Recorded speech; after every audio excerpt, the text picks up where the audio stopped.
تو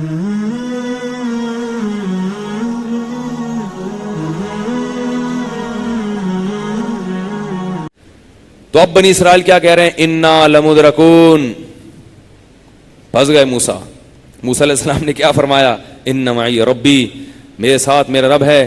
اللہ فرماتے ہیں فاوحینا الی موسیٰ، ہم نے موسیٰ کو وحی کی، ہم نے موسیٰ کو وحی کی۔ ان بعصاک، وہ کیا ہے؟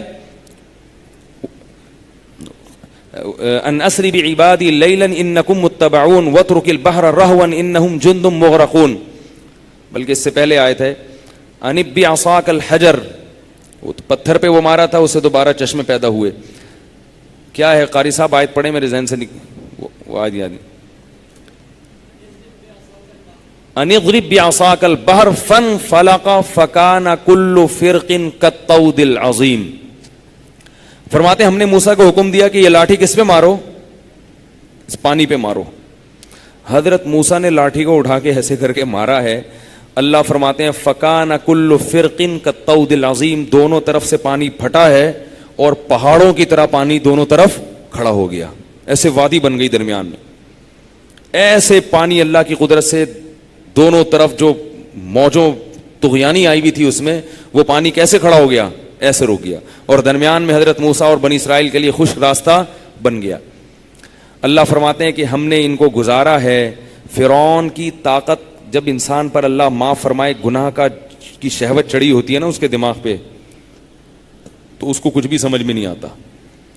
فرعون دیکھ رہا ہے کہ یہ کس کے لیے ہوا ہے، ظاہر ہے ایسا دنیا میں ہوتا نہیں ہے نا کہ لاٹھی لگے اور راستہ کھل جائے، وہ دیکھ رہا ہے کہ یہ میرے لیے تھوڑی ہوا ہے، یہ تو ان کے رب نے کیا ہے، وہی رب جو لاٹھی کو سانپ بناتا ہے، آج اس نے ان کے لیے راستہ پیدا کر دیا، تو مجھے یہ رسک نہیں لینا چاہیے۔ لیکن طاقت کے نشے میں اس نے یہ رسک لے لیا۔ اس نے کیا کیا؟ رسک لے لیا۔ اور اللہ فرماتے ہیں وَأَزْلَفْنَا ثَمَّ الْآخَرِينَ، اور اس لشکر کو بھی ہم نے دریا کے قریب کر دیا۔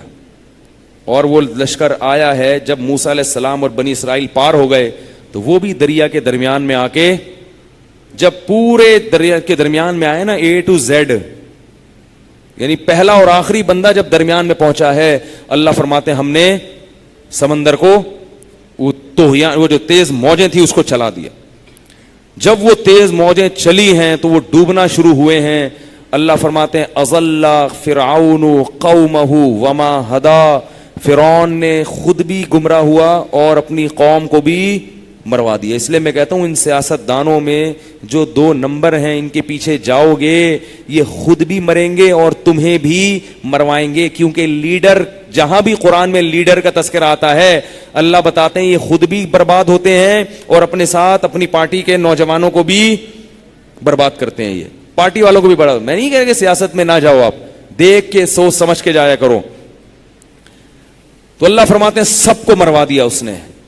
اور جب فرعون ڈوبنے لگا ہے، حتی اذا ادرکہ الغرق، فرمایا جب اس کے منہ میں پانی جانے لگا اور موت اپنی آنکھوں سے دیکھ لی، قال آمنت، کہنے لگا میں ایمان لایا، انہ لا الہ الا الذی آمنت بہ بنو اسرائیل، کہ کوئی معبود نہیں ہے اس ذات کے سوا جس پر بنی اسرائیل ایمان لائے ہیں۔ اپنی غلام قوم کا حوالہ بھی دے رہا ہے۔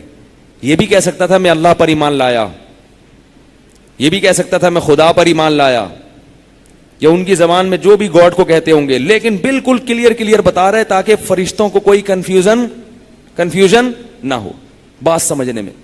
اور ضمیر شان بھی لے کر آیا، انہو کا مطلب پتہ کیا ہوتا ہے؟ ضمیر شان، انہو کا مطلب بات یہ ہے کہ، انہو قصہ یہ ہے کہ، شان یہ ہے کہ، بات یہ ہے کہ۔ تو ہمارے استاذ یہ تفسیر پڑھاتے ہوئے اس آیت کا ترجمہ کرتے تھے کہ فرعون کو اتنی عقل آ گئی، ڈوبتے ہوئے کہہ رہے بھائی بات تو سنو، بات یہ ہے کہ، بھی بتانا چاہ رہا ہوں یار میں کچھ تمہیں، تم روح قبض کرنے آ گئے، بات تو سنو یار، انہو اصل بات یہ ہے، ایکچولی بات یہ ہے، تم سنو تو صحیح میں کیا کہہ رہا ہوں ہے بھائی۔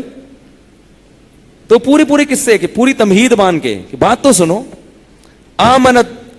آمنتو، میں ایمان لایا، کس رب پر؟ اس رب پر جس پر بنی اسرائیل ایمان لائے ہیں۔